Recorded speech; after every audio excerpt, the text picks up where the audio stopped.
Welcome guys, today I am with the Huawei AI Live application and I'm going to show you how we can reject a call with these FreeBuds.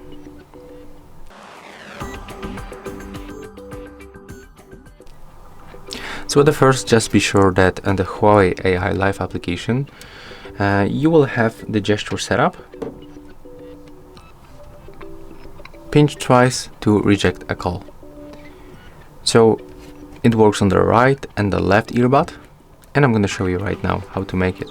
We have to pinch twice in this place, right here. I'm going to cover this sensor right now. I'm going to make a call.